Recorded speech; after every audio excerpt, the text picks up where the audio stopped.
Hello aspirant, welcome to gift of the ক্যাবিডু। দেখো, তোমাদের 26,000 চাকরি বাতিল হওয়ার পরে এসএসসি, এসএলএসটি এবং গ্রুপ সি, গ্রুপ ডি যে 31শে মের মধ্যে নিয়োগ করতে বলেছিল, তারই কিন্তু একটা আপডেট, আমরা ইতিবাচক একটা খবর আমরা কিন্তু আজকে তোমাদের সাথে আলোচনা করব।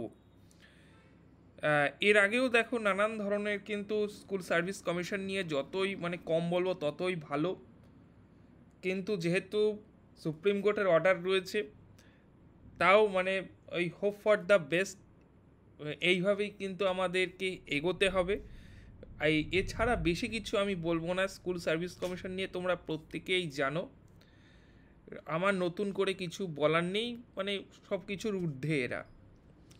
তো বিষয় হলো, যারা প্রিপারেশন নিতে ইচ্ছুক, যারা স্কুল সার্ভিস কমিশনে গ্রুপ সি এবং গ্রুপ ডির জন্য বলেছিলে, আমি বলে রাখি যে যে কোনো ওয়ান ডে এক্সামের জন্য আমাদের যে ব্যাচ রয়েছে, সেই অল ইন ওয়ান ব্যাচ তুমি কিন্তু নিতে পারো। 599 মান্থলি পেমেন্ট, অ্যাডমিশন কোনো ফিজ নেই, জাস্ট তুমি মান্থলি পেমেন্ট করবে, তাহলেই কিন্তু হয়ে যাবে। এই ব্যাচে তুমি যুক্ত হলে কিন্তু তোমার যা সিলেবাস রয়েছে group C, group D cover হয়ে যাবে ওয়ান ডে। আমি শুধু বলছি না যে গ্রুপ সি, গ্রুপ ডির জন্যই পড়ো, অন্যান্য যে কোনো ওয়ান ডে এক্সাম তোমার কিন্তু স্যার কভার হয়ে যাবে। রেগুলারই কিন্তু ক্লাস হচ্ছে, আমরা লাইভ ক্লাস করাচ্ছি, তার সাথে সাথে রেকর্ডিং দিচ্ছি, পিডিএফ থাকছে, কন্টেন্ট আপডেট থাকছে, এবং আমরা কিন্তু ইভিনিং ক্লাস কিন্তু রেখেছি সবার সুবিধার্থে।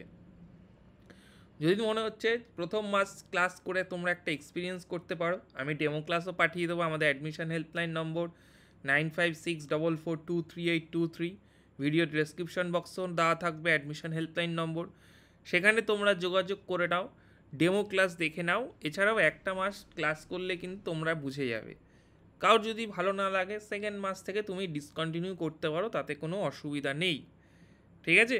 এছাড়াও আমরা রিভিশন ক্লাসের অ্যাক্সেসও কিন্তু, তুমি এই যে ব্যাচে ভর্তি হলে তুমি যদি 3 মাস ক্লাস করো, রিভিশন ব্যাচের যে অ্যাক্সেস, সেই রিভিশন ব্যাচেও কিন্তু তুমি কভার হয়ে যাবে।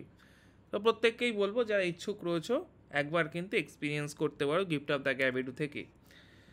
এবার সরাসরি আমি চলে আসছি যে খবরটা, যেটা প্রকাশিত হয়েছে আনন্দবাজারে, আজকেই আর কি প্রকাশিত হয়েছে। কি বলছে খবরটা, একদম পড়ছি আপনাদের সামনে। বলছে, শিক্ষা দপ্তর সূত্র জানিয়েছে, নতুন নিয়োগ প্রক্রিয়া শুরুর খসড়া বিজ্ঞপ্তি প্রস্তুত হয়ে গিয়েছে। নতুন নিয়োগ, হ্যাঁ, এর যেটা 40, আমি বলছি 40 যাদের রয়েছে ইউআর, তারা কিন্তু প্রিপারেশান অবশ্যই কিন্তু নিও।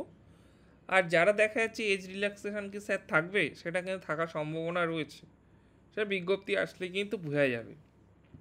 কিন্তু যারা 40 রয়েছে, অবশ্যই কিন্তু প্রিপারেশান তোমরা কিন্তু কমফোর্টেবলি নিও।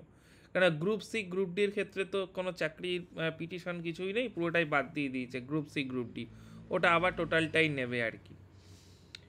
যেটা বলছে যে আপাতত নবান্নের চূড়ান্ত অনুমোদনের অপেক্ষায় রয়েছে স্কুল সার্ভিস কমিশন, তবে এখনও শূন্যপদের তালিকা শিক্ষা দপ্তরের হাতে পৌঁছায়নি।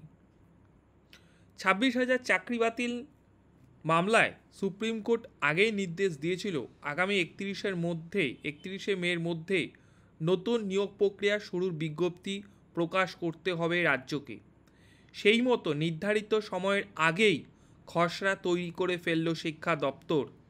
শিক্ষা দপ্তর সূত্রে খবর, এই খসড়া ইতিমধ্যেই অনুমোদনের জন্য পাঠানো হয়েছে। নবান্নের সবুজ সংকেত পেলেই করা হবে বিজ্ঞপ্তি। শিক্ষা দপ্তর সূত্র জানিয়েছে, নতুন নিয়োগ প্রক্রিয়া শুরুর খসড়া বিজ্ঞপ্তি প্রস্তুত হয়ে গিয়েছে। ওটাই বলেছে আর কি, নবান্ন অনুমোদন দিলেই আর কি সার্ভিস কমিশন বিজ্ঞপ্তি কিন্তু দেবে। তবে এখনও শূন্যপদের তালিকা শিক্ষা দপ্তরের হাতে পৌঁছায়নি। উল্লেখ্য, রাজ্যের স্কুলগুলিতে বিষয়ভিত্তিক ও সংরক্ষণ ভিত্তিক কত শূন্যপদ আছে, তার খতিয়ান সংগ্রহ করার দায়িত্ব সংশ্লিষ্ট জেলা স্কুল পরিদর্শকদের। তারা এই তালিকা তৈরি করে শিক্ষা দপ্তরে পাঠালেই নিয়োগের বিজ্ঞপ্তি প্রকাশ করবে কিন্তু এসএসসি। এবার তোমরা স্যার বলবে যে ওবিসি কেসটা যেটা রয়েছে, সেটাও এখানে একটা ফ্যাক্টর হয়ে কিন্তু দাঁড়াবে। জানা নেই যে কী হবে, যে ওবিসি কেস সেইভাবে কি ওই ওবিসি করেই কি বের করবে, না ওবিসি এ বি আলাদা করে দেখাবে, সেটাও কিন্তু একটা বিবেচ্য বিষয়। রাজ্যের বিজ্ঞপ্তি নিয়ে আশাবাদী শিক্ষকদের একাংশ, যা কেউ আশা করছে আর কি। কেউ কেউ বেতন নিয়ে আশঙ্কায় রয়েছেন। এ বিষয়ে বঙ্গীয় শিক্ষক ও শিক্ষাকর্মী সমিতির সাধারণ সম্পাদক বলেন, সুপ্রিম কোর্টের নির্দেশ অনুযায়ী নির্দিষ্ট সময়ের মধ্যে নিয়োগের বিজ্ঞপ্তি প্রকাশে হলফনামা দিতে হবে। তাতে রায় পুনর্বিবেচনার মামলায় যদি কিছু ইতিবাচক সিদ্ধান্ত নেওয়া হয় তাহলে তো ভালোই, কিন্তু রাজ্যের তরফে নির্দিষ্ট সময় বিজ্ঞপ্তি না দেওয়া হলে আগামী মাস থেকে শিক্ষক শিক্ষিকাদের বেতন বন্ধ হয়ে যাওয়ার আশঙ্কা রয়েছে। আবার চাকরি হারাদের একাংশের দাবি, শিক্ষক শিক্ষিকারা রিভিউ পিটিশনের চূড়ান্ত পরিণতি না দেখে পরীক্ষা দেবেন না। রাজ্য বিজ্ঞপ্তি প্রকাশ সংক্রান্ত সিদ্ধান্ত নিলেও তা তাদের সঙ্গে আলোচনা করেই নিতে হবে বলে দাবি করেছেন তারা। অন্যদিকে এখনও এসএসসি দপ্তর ঘেরাও করে রেখেছেন চাকরিহারারা।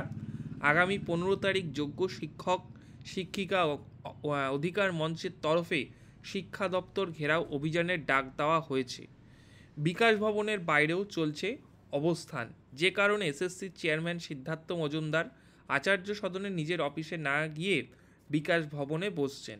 এর ফলে স্কুল সার্ভিস কমিশনের স্বাভাবিক কাজকর্মেও বাধা সৃষ্টি হচ্ছে বলে দাবি শিক্ষা দপ্তরের। গত 3রা এপ্রিল চাকরি বাতিলের রায় দিয়েছিল সুপ্রিম কোর্টের প্রধান বিচারপতির বেঞ্চ।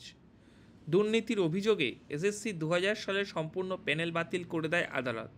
বহাল রাখা হয় কলকাতা হাইকোর্টের নির্দেশ। এর ফলে 25,735 জনের চাকরি যায়।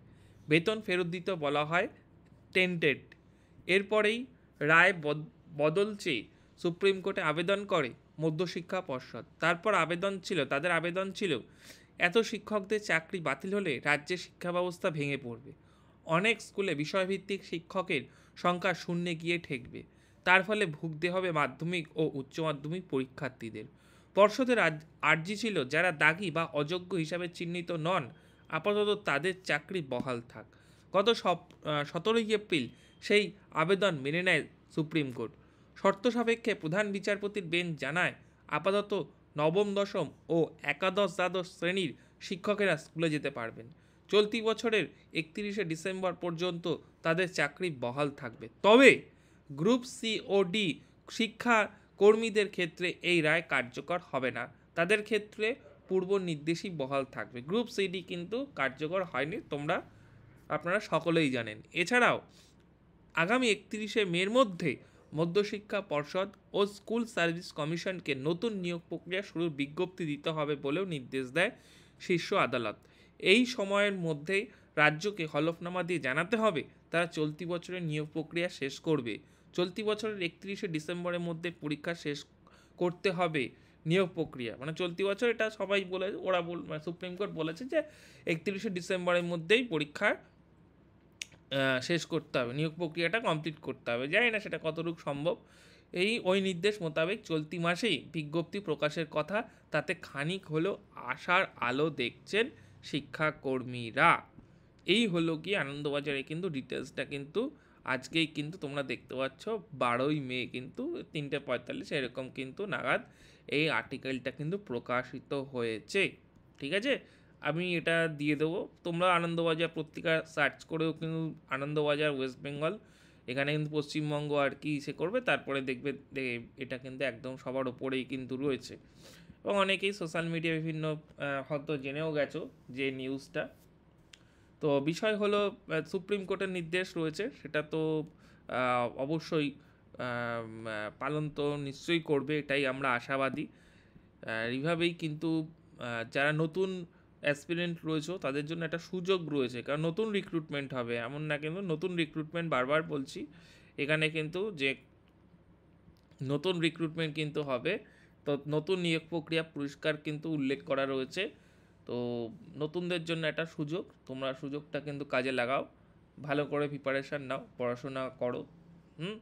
এইটুকুই বলবো। বাদ বাকি এসএসসি নিয়ে খুব একটা বলার আমার ইচ্ছাও নেই, মানে অনেকেই ভুক্তভোগী, আর কি বলবো, নতুন করে কিছু বলার নেই এসএসসি নিয়ে। অন্তত আমাদের যে ব্যাচটা চলছে আমি বলবো শুধু এসএসসির জন্য না, যে কোনো ওয়ান ডে এক্সামের জন্য তোমার কিন্তু যথেষ্ট, ঠিক আছে? সুতরাং এক্সপিরিয়েন্স যারা ইচ্ছুক রয়েছে গিফট অফ দ্য গ্যাভিডুতে, তারা এক্সপিরিয়েন্স করে দেখতে পারো একবার। ভিডিওটি অবশ্যই লাইক করে দিও, শেয়ার করে দিও। Thank you.